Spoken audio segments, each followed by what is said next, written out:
Halo, selamat pagi anak-anak kelas 6. Saya harap kamu tetap semangat dan tetap sehat selalu untuk melakukan aktivitas kita dalam proses belajar mengajar hari ini. Hari ini kita akan belajar tema 1, selamatkan makhluk hidup, dengan subtema pertama, tumbuhan sahabatku, muatan pelajaran SBDP dengan topik patung. Patung Nusantara terbuat dari tanah liat.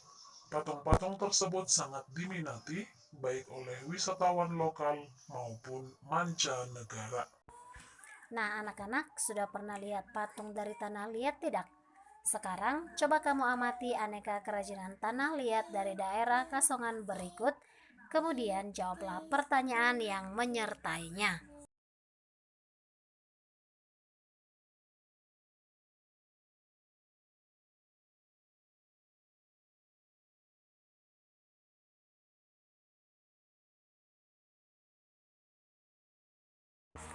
Patung.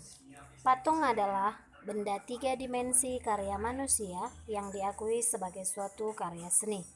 Orang yang menciptakan patung disebut pematung. Tujuan penciptaan patung adalah untuk menghasilkan karya seni yang dapat bertahan selama mungkin. Patung dapat dibuat dari berbagai bahan, diantaranya batu, keramik, tanah liat, kayu, dan plastisin. Proses pembuatan patung Nusantara dari tanah liat. Pembuatan patung tanah liat dapat dilakukan dengan teknik cetak, tekan, maupun ukir. Untuk teknik cetak, tekan, dan ukir, sebaiknya menggunakan tanah liat plastis. Jangan menggunakan tanah yang terlalu lembek, karena akan menyulitkan untuk memperoleh bentuk yang tepat, rapi, dan jelas. Tanah liat yang terlalu lembek akan lengket pada cetakan gips sehingga sulit diangkat dari cetakan dan sulit untuk diukir. Nah, anak-anak, saya kira kamu sudah paham tentang patung. Sekarang waktunya untuk menciptakan sebuah patung Nusantara. Namun dalam hal ini kita tidak menggunakan tanah liat, namun menggunakan plastisin.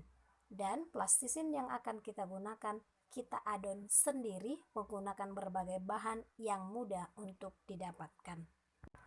Untuk membuat adonan plastisin, kamu menggunakan bahan-bahan 2 cangkir terigu, setengah cangkir garam, 2 sendok makan minyak sayur, 1,5 cangkir air hangat, serta pewarna makanan.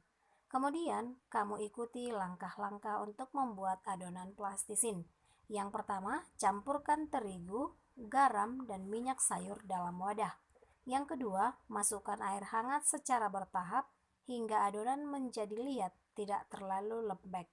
Ketiga, gulung dan remas-remas adonan hingga bercampur dengan sempurna. Keempat, bagi adonan menjadi beberapa bagian. Buatlah lubang di tengahnya dan teteskan pewarna makanan. Kemudian gulung-gulung adonan hingga warna tercampur merata. Baik anak-anak, setelah kamu menyelesaikan adonan plastisin, sekarang waktunya untuk membuat patung plastisin. Dalam hal ini, saya meminta kamu untuk membuat patung plastisin berbentuk penguin. Maka, plastisin yang kamu butuhkan adalah plastisin berwarna hitam, putih, dan oranye. Kamu ikuti langkah-langkah seperti pada gambar yang saya berikan. Selamat mengerjakan, Tuhan memberkati.